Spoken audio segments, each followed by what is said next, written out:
Good luck. Top 7 answers are on the board.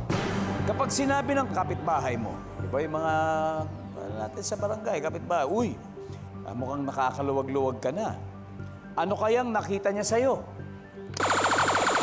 Miss Pinky. Pera. Pera. Nakakita ng cash. Nakakita ng pera. Ano kaya yung sabi ng survey sa pera? Oh, ulitin ko ha. Pag sinabi ng kapitbahay mo, sinabi mismo sa'yo ng kapitbahay mo, uy, kaya mukhang nakakaluwag-luwag ka na. Ano kaya ang nakita niya sa'yo? Ano meron ka? Pumayat ka. Pumayat. Sa bagay, lumuwag nga yung damit. Magkapit na ito sa mga naglalakad sa kalsada. Yung mga nakakaluwag-luwag ka na.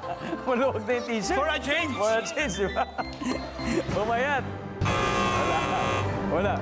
Miss Emily, again, pag sinabi sa'yo, kahit hindi kapitbahay, basta kahit sino na lang, mukhang nakakaluwag-luwag ka na. Ano kaya yung nakita niya sa'yo para sabihin niya? Alahas. Nandiyan ba yung alahas? Top answer. Pass or play? Play. Alright, let's play this round. Miss Pinky, balik tayo. Miss Pia. Muli, pag sinabihan kayo, uy, mukhang nakakaluwag-luwag ka na. Ano kayang nakita niya sa inyo? Quintas. Quintas.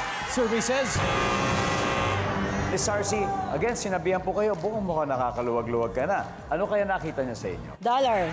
Try natin, bakit dollars nandyan? Dollars? Wala rin. Okay, pera na yun. Kasama na, pwede na kayo mag-usap. Kailangan masagot niyo ito, Miss Pinky. Sinabihan kayo ng kapitbahay niyo, uy, mukhang nakakaluwag-luwag ka na. Ano kaya nakita niya? Magarang kotse. Yan! Sasakyan! survey says, Miss Emily, sinabihan ko mukhang nakakaluwag-luwag ka na. Ano kaya nakita niya sa inyo? Bahay. Bahay. Eto na, alahas, kotse. Tigay mo na rin yung bahay. For more, Miss Pia, ano pa kaya?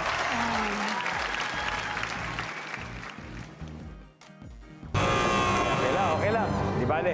Eto, tingnan natin kung masistil. Alam na yata ni Pastor Ed yan. Tita Irene, ano kaya po ito?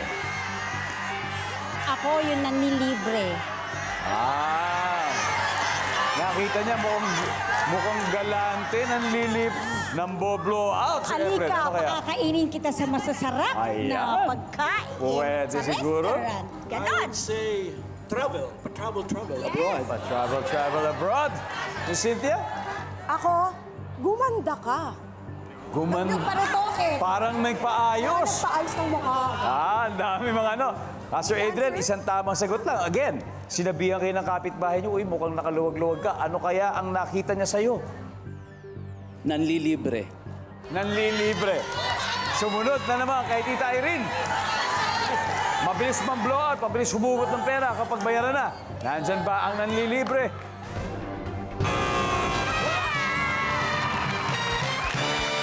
Alright, everybody, tignan natin number 6, please. Oh, simple. Bagong damit, number 5. Bagong cellphone, number 4. May bago appliances. And finally, number 3. Maraming grocery. After 3 rounds, liyamado pa rin po ang circa 70s kasi 129 points pa naman sila. Pero meron ng 82 points ang Team 80s. Ang tanong, masustain kaya ang trend o mabreak yan? Lahat po posible. Siyempre, at magbabalik po agad. Diyan lang po kayo.